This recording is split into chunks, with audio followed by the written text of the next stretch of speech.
Why was it weird? Well, I haven't listened to it since I did the interview. Since I transcribed it for the article that I wrote. And my grandfather died a few years back, so Mm. it was weird just to hear his voice. Knowing that I have Mm-hmm. access to just hear him anytime I want, and that I don't think that's a luxury that a lot of people have, and that's kind of Yeah. amazing. Yeah. Mm-hmm. And actually, that's something that we are hoping that comes out of this podcast is that even if people don't want to participate on our podcast, and shame on them, but if it could encourage people to interview their own grandparents and record it so that they have something, it's such a gift that you have that.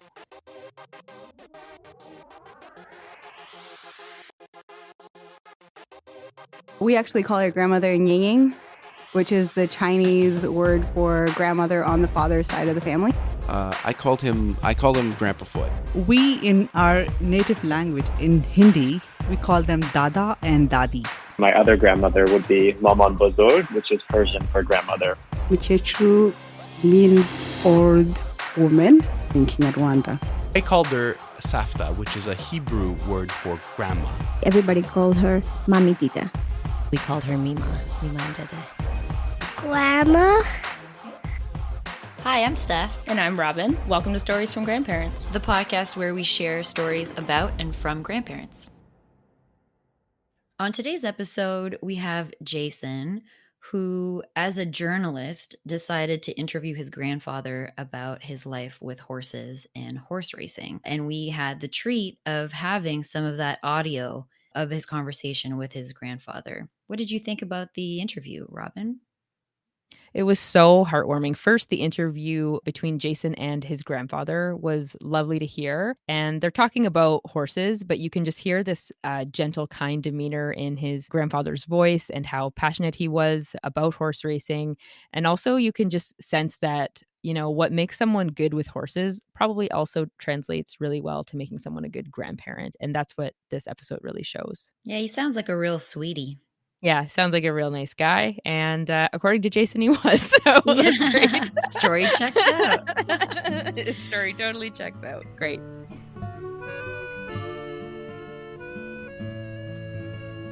How did the article come about?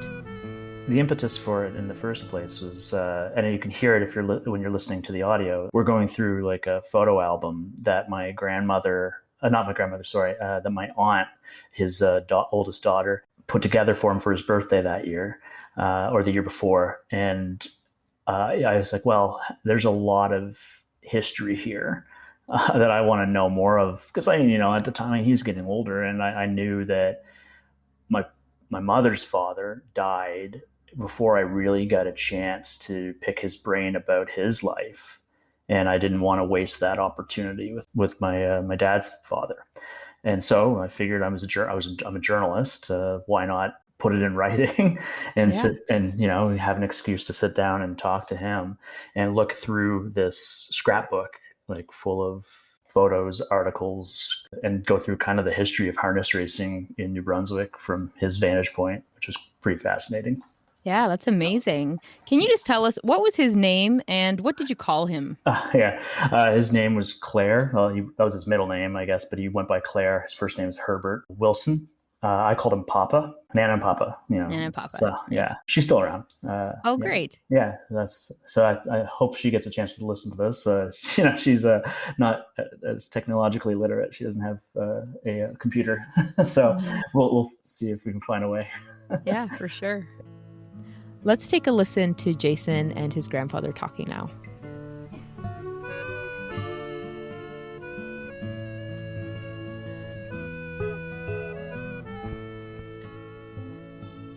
Test.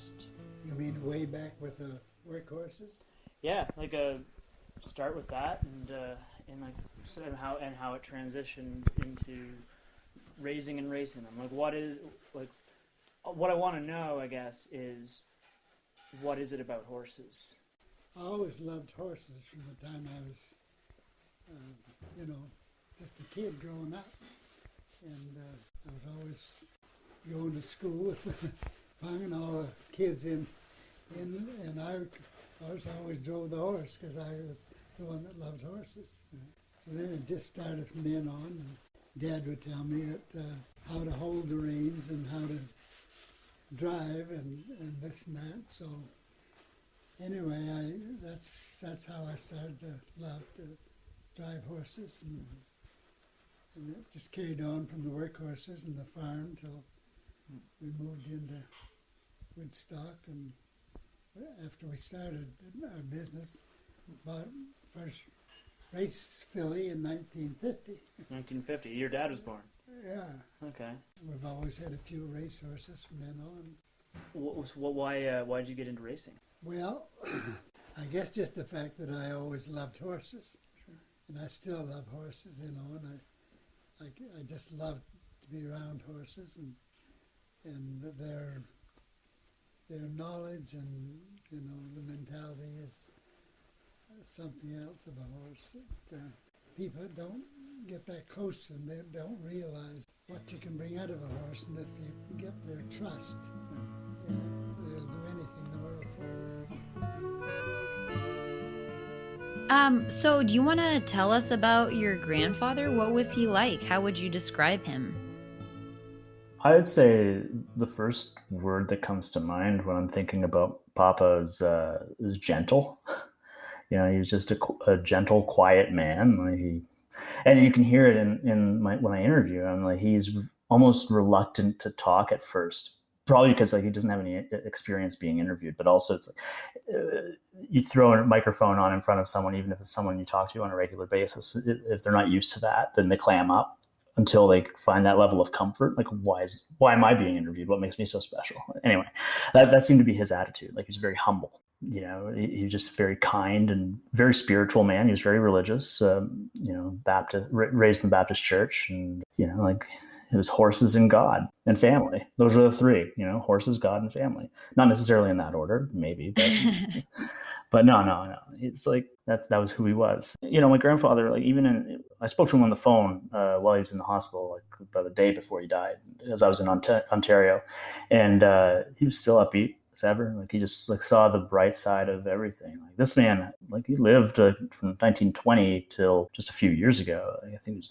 it's been 5 years now or so. Not that I wouldn't say he was ready to go, but he didn't seem overly distraught. He was just happy to hear me, happy to talk to me. And that was remarkable, in the face of the end, that he was able to keep a smile on his face. I couldn't see him, this was over the phone, but you could hear the smile in his voice. And I think that just speaks to who he was. What do you know about his childhood, his upbringing? Honestly, not a lot, because it's, talking the audio more about his experience with horses, right? And he didn't start racing horses until he was 30, which is kind of crazy. But I see, grew up with a pretty large family. He had several brothers and sisters, and lived in rural New Brunswick. So grow up working on the farm, more or less. As far as specifics about his upbringing, I don't really know that much. And that's had I had more time, with this, I might have dug deeper. But it's interesting how sometimes we can lose some of this information, or it just never comes up, or it doesn't seem to come up. And it's maybe a bit of a regret on my part, as I should have asked. Is there a reason why you focused on horses so much for the article? I'm wondering, I guess, if part of it was because he was so passionate about horses that's how you would be able to get him to talk. Yeah, well, it's he spent most of his time in the barns, and as an adult, and I think that was such an intertwined part of his identity was harness racing. He raced horses from 1950 until the early 90s. So he was 70 pretty much, and he was still racing. So I was you're talking 40 years of racing. And before that, he would deliver mail with horses, and he would work on the farm with horses, plowing fields and all that. It was a constant presence in his life from when he was a child till his death. Like, he was always around horses. He was happiest too when he was at the barns. Like, I remember when my dad got a new racehorse not long before he died. He would insist on going to the barn and just, feeding the horse, even when my dad wasn't there. And it's like, that was just where he felt most at ease, I think. I don't share that.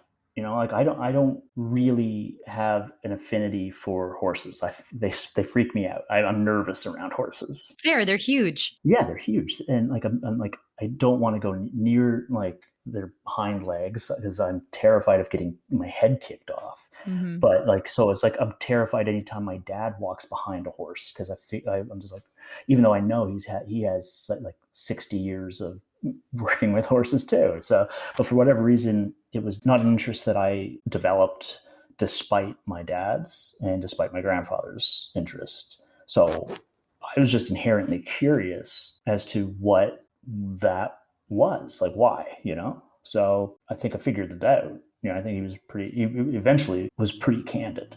Like, it's like he forgot the microphone was on. Let's hear some of that conversation.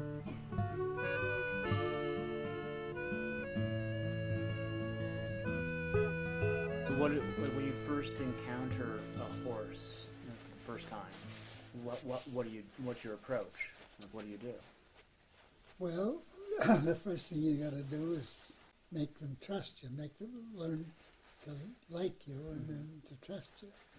And they'll depend on you. Then, if you're in a race or something, they know what you want to do as much as you know what you want them to do. So how do you make them trust you?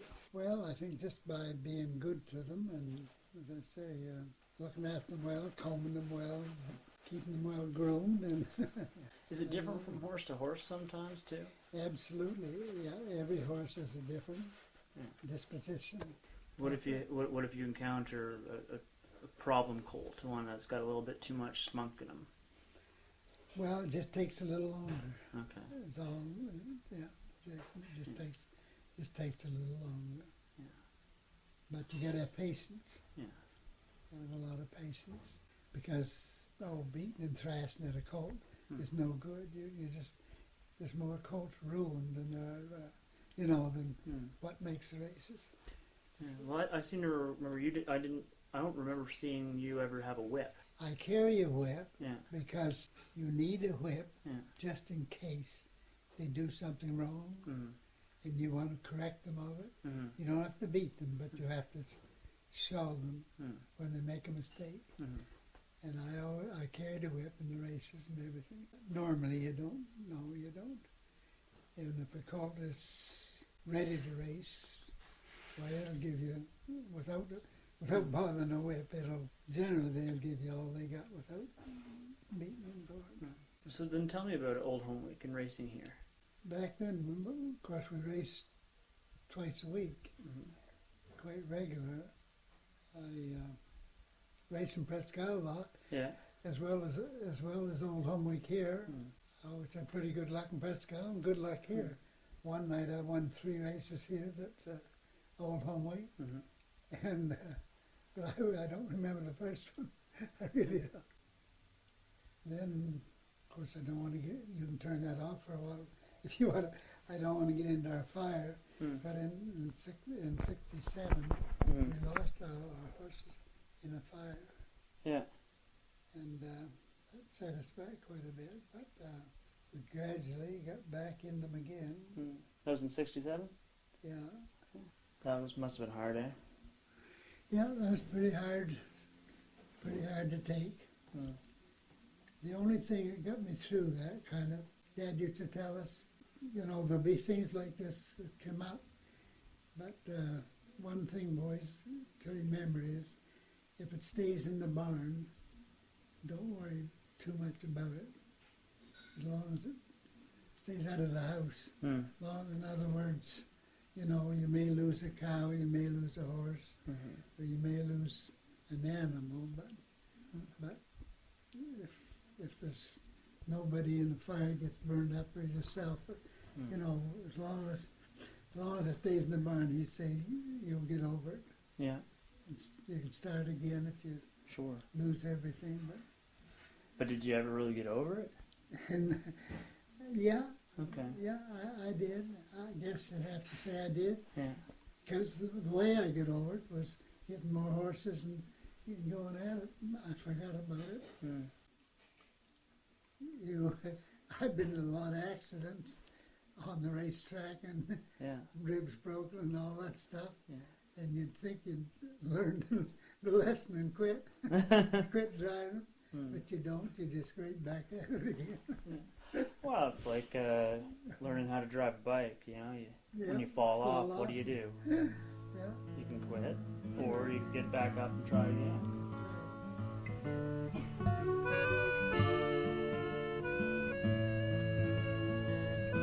One of the first questions you ask in the recording is what is it about horses?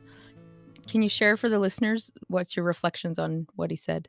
What I think he got out of it was just like, beyond being a beautiful animal, there's just like this almost unspeakable bond he could create with these animals. And it's different from the relationship you would form with family or people. But it's like, he talks a lot about trust. When you reach that trust with an animal like a horse, it's like it becomes an extension of yourself.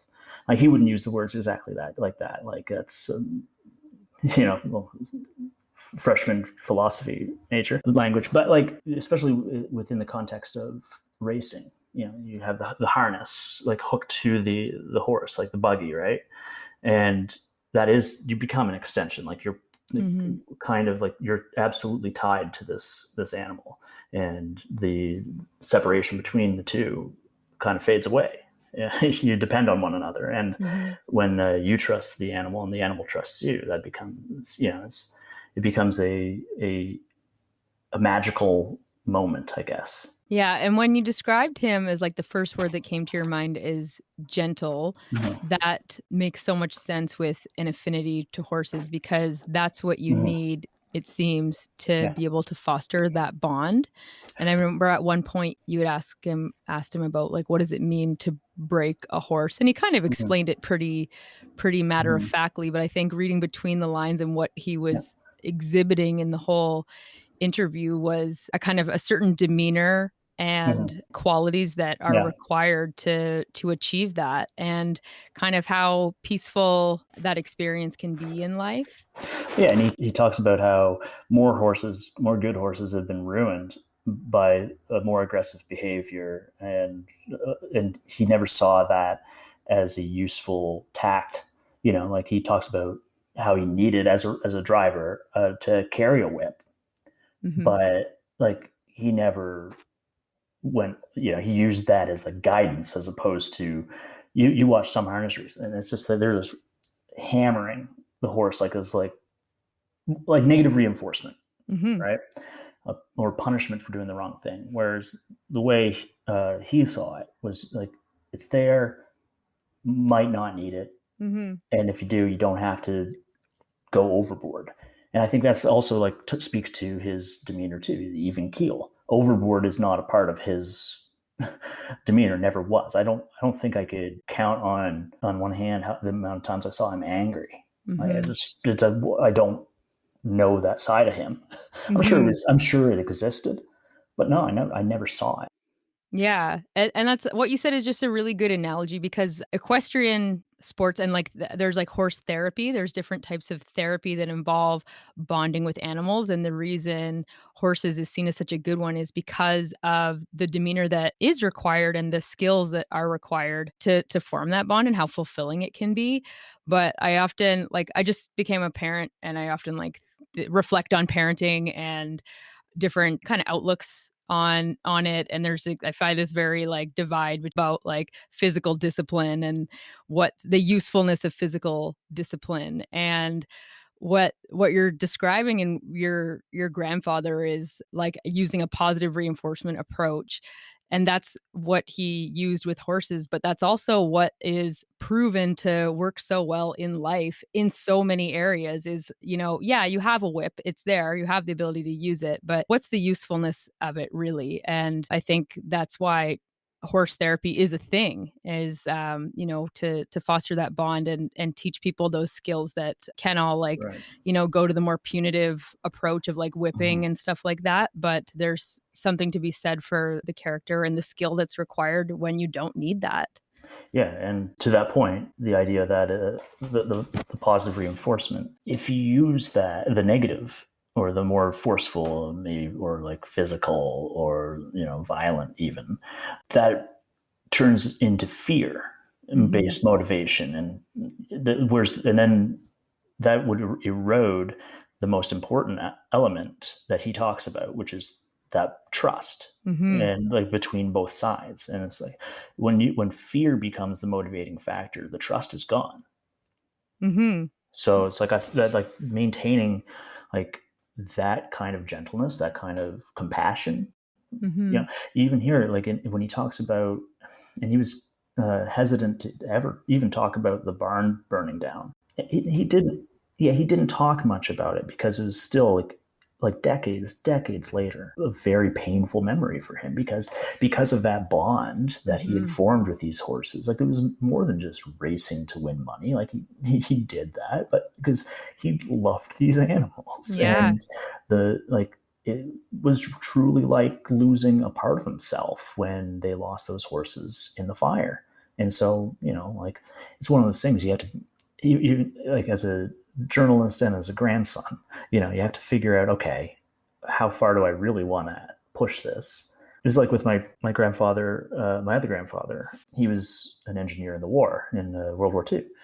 And I never knew really how to ask about it. And it's like, because I was worried, like, it's like, I wanted to let him offer that information. And so I decided not to really push about the barn fire, because I'll let him tell me what he wants to tell me. And if it's just not something he wants to revisit, he doesn't have to, And so I know basically what he said on that recording is as much as I know. And just that it was extremely painful and it was hard to get back in. I bet.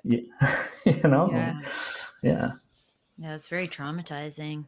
So with the idea of his gentle demeanor and this trust in mind that is exhibited in this relationship he fostered with horses, how does that translate into who he was as a father to your father and as a grandfather? I've never really asked my dad about that, I guess. I don't know. It's but I can only speak for myself and what my relationship was with him growing up. It's just like we were talking about, like, that physical discipline wasn't a thing. I just always felt safe and comfortable because I knew, I just knew that when I was at their house, it was always going to be a place of comfort and acceptance to a point. I'm not religious, really. So you choose what parts of yourself to share. Yeah. And it's, as with all grandparents, I think. Of course. So, it's interesting because I didn't have a lot in common with my grandfather, right? Like, our interests are very divergent. I guess baseball.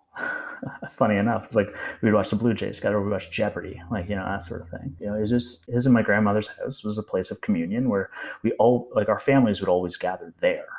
It was just such a point of comfort that I never really felt like I had to analyze it. It was, and interesting you asking me that, because I realized that I've never really had to dissect what my relationship was to my grandfather.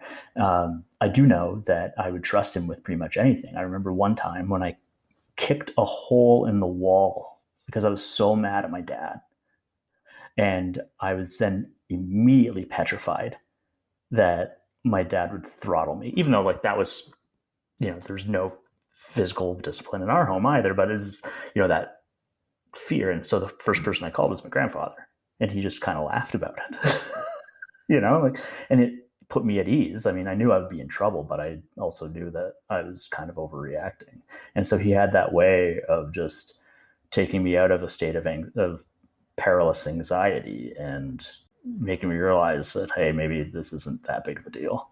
And that's just one example, but it's that's what he was. He was a soothing presence in in my life. And I was very fortunate to have him around.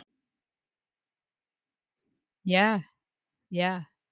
And that's a theme that comes up all the time, hey, Steph, is grandparents being a safe place to land, and just a presence that we often don't really reflect on and think about when we're younger.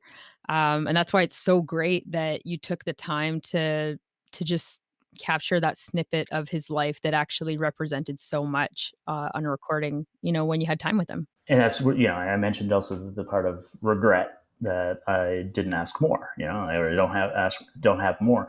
And it's one of those, I don't know, the facts of life and time, and how we all kind of get whittled down and to like bite-sized morsels of ourselves by the years as years pass, right? Like when we die, what is going to be left over time? I don't know if that's sad, but it's interesting.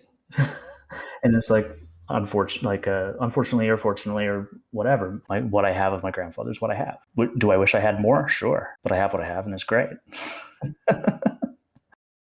Did you ever get feedback from your grandfather on that article? Like, did he ever react to it? He didn't say a lot, but he was very appreciative. I think my grandmother was more appreciative. Yeah. She and I think if you listen to the audio, you can kind of hear her in the background, walking, doing dishes and whatnot. Yes. Because I remember we were in the dining room at their place when I was recording it. So I think thrilled would probably be too fine a point. But he was very pleasant. I think he was more happy that it made me happy. Yeah. So what a sweetie.